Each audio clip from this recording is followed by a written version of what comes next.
We're almost there. Put me down. Put me down for a second. Dutch, medkit.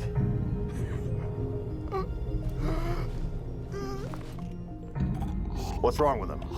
He's got a punctured lung. Can't breathe.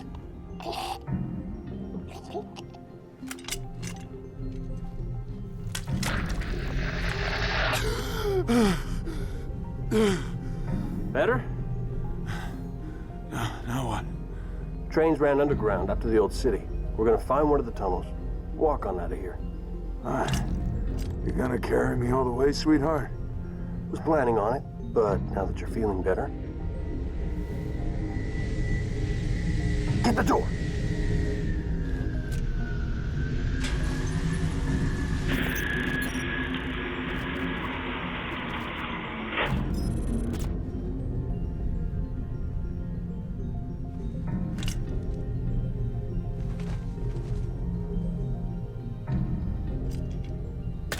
Gunny, you're gonna want to see this.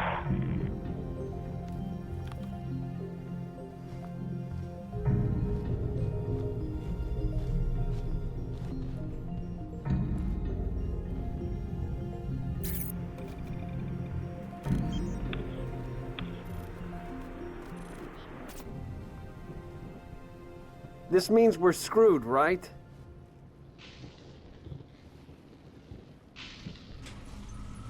Not yet.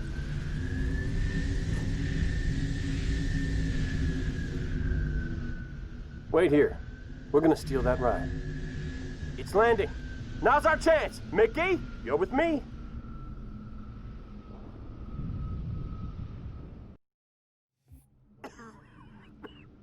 Gunny, I can fly a Pelican, but a Phantom? It's been years since I even ran a simulation. Well, let's see what you remember, Trooper. Move. And headshot. Look out. Hello and welcome back to my Halo 3 ODST. In the last episode, we played through the first mission of the campaign, which was NMPDHQ, and today we'll be playing through mission 6, which is Kikowani Station, and it is also, in this episode, we are going to be, we will be playing through our final nighttime stage, because after this episode, we will have completed our adventures in Mombasa streets. Those floating squids. Should we smoke them? They're between us and that Phantom. What do you think? And after so today we'll be playing through the final nighttime stage. After we play through that final nighttime stage, it'll just be, we'd only have 2 more missions after today, and then that'll be the campaign over. So it's 2 more back-to-back missions, and then once we beat those, that will be the game completed. So we're coming up on the climax of the game here. It's been a fun ride so far. Unfortunately, this mission is probably the weakest in the campaign, just because, well, I'll save my explanation as to why this mission is the weakest in the campaign until we actually get there. And my grenade arc should be high enough for me to be able to reach those jackals. Yeah, I got one and then a headshot the other. Okay. And then we just got a few more grunts down there and jackals. I don't think there are any brutes left. So we should be good to move on a little bit. Actually, I guess I could, because there's a fresh beam rifle behind me. So I should be clear to just snipe everything. Because I can just replace the beam rifle with this, or with the one in the crate behind me once we clear the area. And I don't think there are any more brutes, so I don't think I have to conserve any ammo for those. Although I do see I thought I saw some plasma rifle fire, so maybe? I don't think so. Okay, well, just to be safe, I'll grab another beam rifle, and we'll head down there. And we'll keep an eye out for any possible brutes that might get in our way. But I think that should be area cleared out. Or maybe not. Oh, there's a turret. Okay, so it wasn't plasma rifle. Oh, it is a brute, though. It is a brute, though. Mickey, up the lift. Kill the pilots. Here goes nothing. So it wasn't plasma rifle fire I saw, it was plasma turret fire. Also, yes, Mickey is indeed going to hijack a Phantom. But we can see him doing it right here. He's going up, and he's going to hijack it. So, you know, that's pretty awesome. Cabin secure. Flight controls read green across the board. Well, purple. But she's good to go, I think. Okay, I'll grab a Banshee. You go get Dutch and Romeo. On my way. Now, they could have made this mission pretty awesome if they actually let us fly the Phantom. Unfortunately, we're stuck flying the Banshee. Now, something interesting about Halo 3 that I never pointed out, just because there was so many amazing things about Halo 3 that that I just never brought this up. We never actually flew a Banshee throughout the entirety of the campaign. So, the controls are very different. Well, okay, not very different from how they were in Combat Evolved in Halo 2. But, for instance, ordinarily, if you don't move with the control stick, you just descend downward. But in Halo 3 / Halo 3 ODST, if you like, my left hand's off the control stick right now, and I'm just hovering. I mean, we are moving forward slightly, but it All set back there? Affirmative. Romeo, let's man these turrets. we're moving so slowly that we may as well be stationary and just hovering still. But so the reason why I say this is the weakest mission of the campaign is because most of it takes place in the Banshee, and it just feels kind of like a shooting gallery.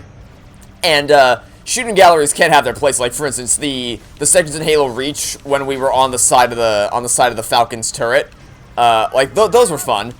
Mainly just because they were like short 2-minute. Oh, that's a brute shot. Short 2-minute sections where it was just a shooting gallery.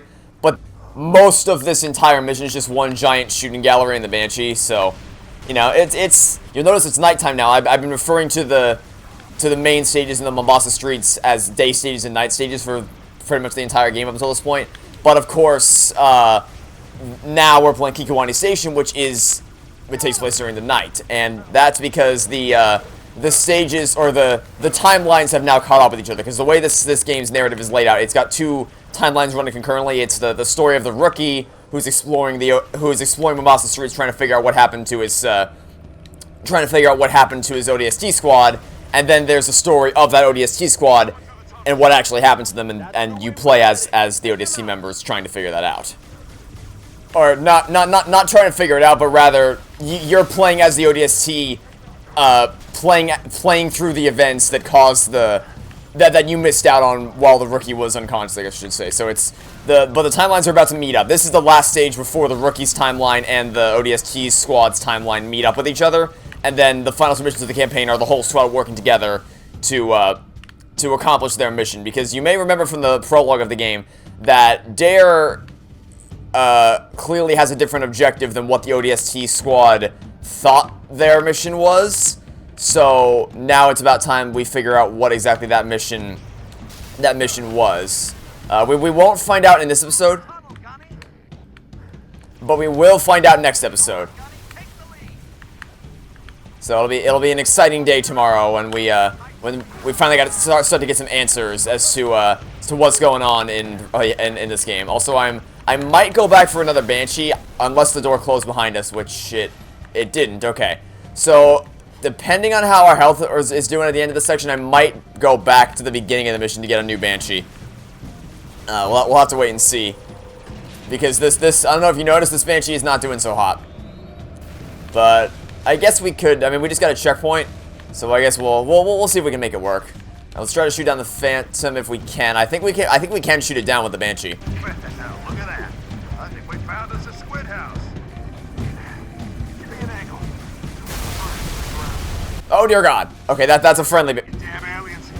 Doesn't feel so good, does it? Well, like the good book says, payback's a bitch. I don't think it actually says that, Dutch. I'm paraphrasing you, heathen.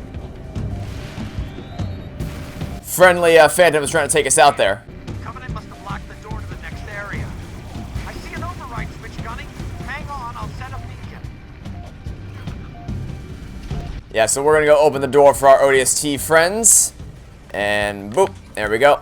Okay, so not only is our Banshee not doing so hot, but our actual health is also in dire need of. Roger that. Follow your lead.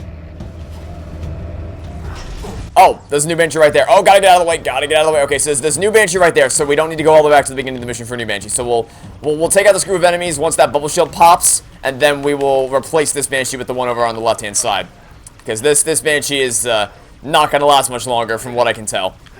As for our health, I don't actually know if there are any nearby health packs. Like I said, I've played Halo 3 ODST the least, so I don't know the layout of the maps all that well. So I don't know if there are any health packs in here, but there could be. I don't know. But either way, we're replacing the Banshee either way. So let's do that now.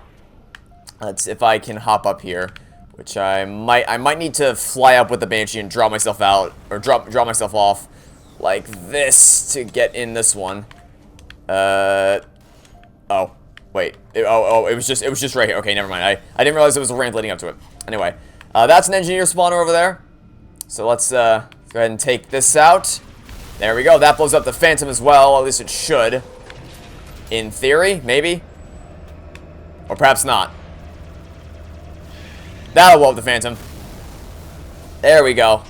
Okay, I thought it might have triggered a chain reaction, but evidently that did not happen. But we still took everything out, so all was well in the end. Still no health packs to be seen, but we should hopefully come across one here. Once we get out of the Banshee should protect us for now, but once we get out of the Banshee, we're going to need to start looking around for health packs. Because we're going to need it, and we're going to need it real soon. Yeah, but as you can see, most of it's just flying around, and it's just a shooting gallery. It's not like it's not like the Covenant, the section in Halo 3 where Leonidas Returns plays. And oh, there's a bunch of Banshees here as well. Oh, you don't say. I don't even know which member of the ODST squad said that, but oh, there's health packs right there. Okay, so hold on, let's pit stop here. Grab a health pack, and then grab a new Banshee. Easy, problem solved. Yeah, but it's not like the section of the Covenant where it's really fast-paced combat where we have to constantly keep moving around to take out everything that's trying to shoot you down. Like I said, the best way I can describe this is just a shooting gallery. Also, is that a fuel rod shade turret? I'm not actually sure. It probably is. Whatever it is, it's got to be taken out, like right now, because it will. Oh, it's an anti-air wraith. Oh, that's what it is. Okay, hold on. In that case, we got to get really far away from it, and our health is already super low. Okay, we just replenished it. Our health is already super low. Now let's just stay back, keep our distance. There we go. Okay. Yeah, I'm gonna go hit the override after I've replenished my health again, because clearly I got a little bit too aggressive there. So let's make another pit stop, grab a health pack, and then grab another Banshee, and then we will be good to go. Also, you may notice I swapped out my Magnum for the Covenant carbine before we left the opening section, just because I figured our Magnum's kind of running low on ammo, so I wanted to have a precision weapon. I want to have a precision weapon with as much ammo as possible, and there was a crate full of carbines, so I figured I was gonna have more ammo for the carbine, and it looks like I was correct. Damn, door's jammed. Must have lost power. I'll head through on foot, see if I can find a workaround inside the tunnel. Go on in, Gunny. We'll cover the door. Make sure no one gets in behind you. Well, I guess there was no point in grabbing a new Banshee in that case. But no matter. So we should, I guess, let's trigger the fusion coil. I wasn't really so concerned with taking out the enemies as so much as I was taking out the, okay, take a grenade. The goal was to destroy the shade turret with that fusion coil, which I was successful in. I don't think I really took out any major enemies, but I did manage to take out the shade turret, and that's all I really cared about, because that not the shade turret, sorry, just the turret in general. Because the turret would have caused us major problems if I let that stay alive, so I'm glad I took it out when I did. Anyway, okay, that's a grunt. Not going to waste the beam rifle shot on the grunt. We still have full ammo for the beam rifle, and I want to conserve it all for the brutes. I missed that shot horrendously, which is not ideal, but should still be fine. There's a carbine dispenser behind me, so I can just go back and grab that whenever I need more ammo. Nope, don't even think about it. Stay back. Good, very good. That's a brute shot. That's a brute shot. Stay back. Good, okay, brute shot's dead. And what else we got? Any more brutes? Engineer over there. Okay, let's try to find the leader. You're not the leader. Are there any more brutes? Oh, they're cloaked. They're cloaked. Okay. I got one I can't see. We gotta fall back. I can't see a thing. I see you right there. I see him. Okay, I barely saw the cloak in the darkness. Wow. I was trying to shoot the brute captain over there, but I ended up... That's a chieftain! Okay, time to run. Time to run away. Time to play the game of running away. 1 shot, 2 shot, 3 shot. Okay, the chieftain is dead. Gravity Hammer chieftain has been taken out. That was the biggest threat in the area. But there is still one more brute. However, I stuck him, which is awesome. Okay. Now, I don't know how useful this thing's gonna be. Might be a backup generator. I don't know how useful this thing's gonna be, because, you know, it's a gravity hammer, but I didn't want to turn on visor mode. I still want to use it, or at least I at least want to try to use it. Also thanks to the health pack. And there's a shotgun here, but if I'm gonna go close and personal, then I may as well hold on to the gravity hammer. That did it. The door's open.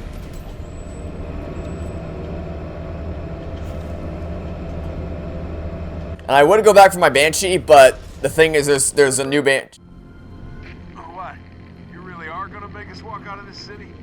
We got a Scarab right by our exit. This is the best mission ever. Managed to stick the brute first try, which makes my life exponentially easier.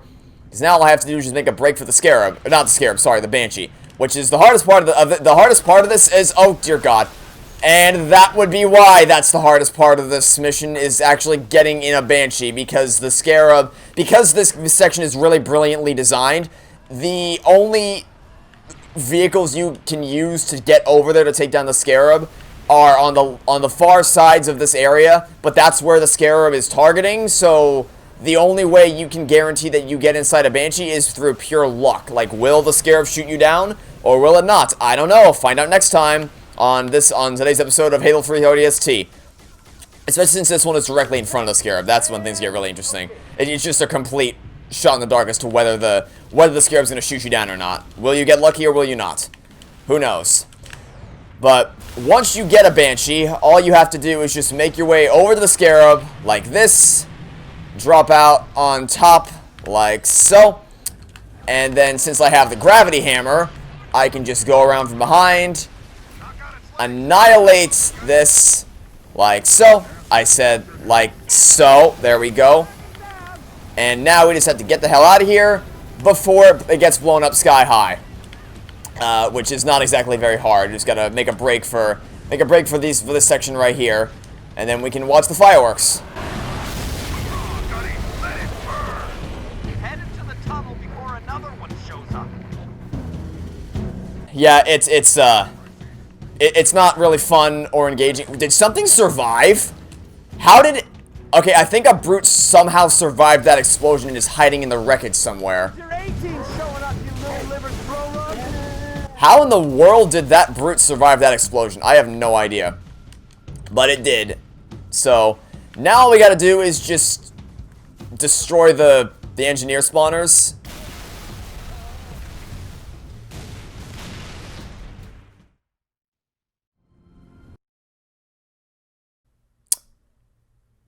That explosion killed me. Didn't know I was playing Halo 2. Alright, let's try this again, but this time with less death and less BS explosion radiuses, because I was nowhere near that thing. The distance from which I was standing near that engineer spawner, that should not have killed me, but for a second the game turned into Halo 2 and then it killed me, so that's nice, I guess. Anyway, I shot down the engineer stations or the engineer spawners before I got out of the Banshee this time, since clearly the radius in which you can be killed by those things is absurd. But, you know, live and learn, I suppose. So, one death on Kikowani Station. A dumb death, a stupid death, but still, one death, nonetheless. Okay. Well, now the area is cleared out, that should be everything we gotta do. So now all we need to do from here on out. I did not want to open my map, but that, okay, well, I opened my map, in case you can't tell, okay. Anyway, let's head into the tunnels. Like so. Another Banshee in there waiting for us. New intel data. Escape through final tunnel. Yeah, this is basically the end of the mission. That scares me to the final battle of the mission. And unfortunately, like I said, it doesn't have anywhere near the same dynamic, fun combat.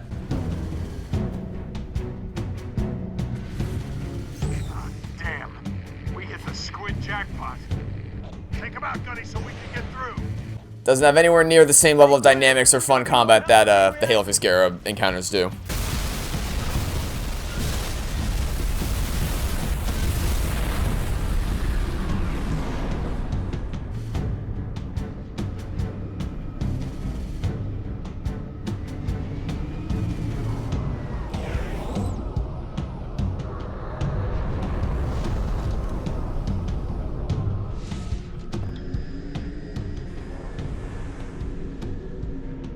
Keep her steady, Mickey. You doing okay? Just glad we didn't go with your first plan. Look at those tunnels. Ones that aren't flooded are probably packed with buggers. Hell, I wouldn't go down there even if you ordered me to. Come on, Veronica. What could be more important than that carrier? My orders. And Buck, call me Captain. Mickey, turn around. Find a safe place to set us down. What? Why? I lost something. Now I know where to find her.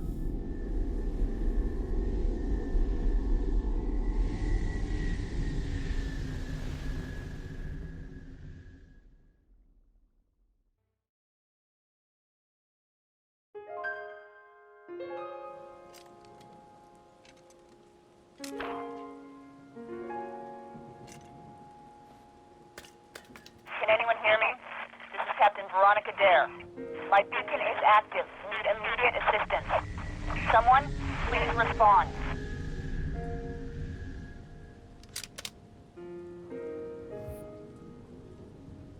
Alright, one final nighttime stage to go, although I guess calling them nighttime stages doesn't really make any sense anymore. Because, obviously, now the what I've been calling the daytime stages, or rather the regular missions where the non-open world missions no longer take place during the day, they now take place during the nighttime, because now the two timelines have caught up with each other, so referring to them as day and night stages doesn't really work anymore. But either way, it's the last time we're going to be playing as the rookie on Mombasa streets in open world environments, so we're going to have to make the best of this. Fortunately, we don't have to go very far, because it's just right here, so I'll set a, yeah, I guess I'll set a waypoint here so that we can, we know, we don't get too lost, but it's, this might be the shortest section, like the shortest open world Mombasa Street section of the game. Which is interesting because I think the last one might have been the longest, or maybe not, but I don't know. It was certainly a bit of a hike to get up to Kikowani Station, because it's the, like I said, I think it's the furthest point north on the map, and since we have this rocket launcher, this hunter is going to be of no issue whatsoever to us. Yeah, so I'm gonna check the map once we get behind this, once we get past these buses to make sure we're still headed in the correct direction, which I'm pretty sure we are. Because like I said, the further you get into the campaign, the more you start to gain a better understanding of the ins and outs of Mombasa streets and which way is which. But even still, I like to check the map just to be on the safe side to make sure we aren't getting lost at any point. Oh, I heard that. The other hunter seems to have found me, but I don't know where the other hunter is. It's probably over here. Based on where his beam cannon just hit the wall, he's probably hiding over here. Right there. There's one shot, and there's two shot. Okay, that was almost really bad, but we persevered in the end.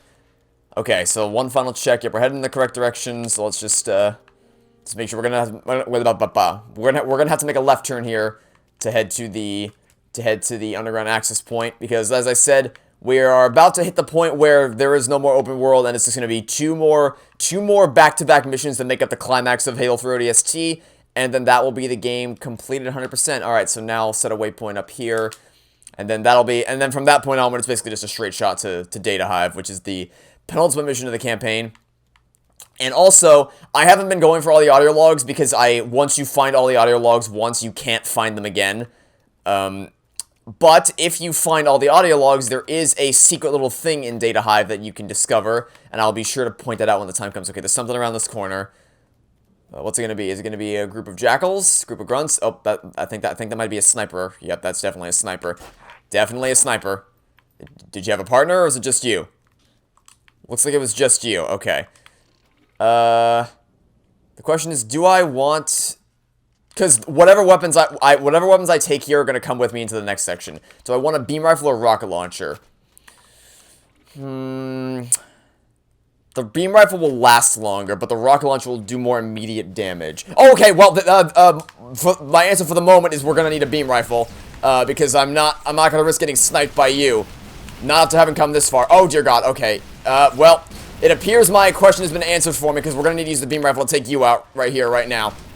Alright, let's shoot you down. I guess I could take a Furon. We'll compare the ammo. I'm guessing the Furon's going to have more ammo, but whichever one has more ammo is what we're going to bring with us into the final section. Okay, so let's go back and grab the rocket launcher. Good thing I didn't make my decision too early, or else I would have been screwed if I had gotten to this point, saw the sniper, and be like, oh, well, perhaps I shouldn't have wasted the Perhaps I should have brought the other weapon. Okay. Shoots down with the rocket launcher. Direct hit. Get away from that spike grenade. Oh, there's more. There's more. There's more. There's more. There's more. There's more. There's more. Okay, I need to get that fuel rod gun. Just grab the fuel rod gun and then turn around. Okay, where are they? That's a flare. They're trying to distract me. I just gotta keep on the move. Keep on the move so that they can't corner me. You have a brute shot. You're priority number 1. Ricochet grenade. Okay, my shots are ricocheting. I gotta keep them back with grenades until I can reorient myself. Blast them away. There's 1 dead, and there's not 2 dead. That's 2 dead. Is that area clear? Okay. That was close. That was really close. And unfortunately, we did have to waste both weapons that I intended on bringing into the final, into Data Hive with me, to survive. But I'm not mad about it because that was some really fast thinking on my feet, adjusting to my strategy based on what weapons we had available to us to try to survive. So, not mad at all with that encounter. I'm just trying to scourge? I combine scour with scavenge any more brute shot ammo that I can find before heading into Data Hive. Okay, let's go.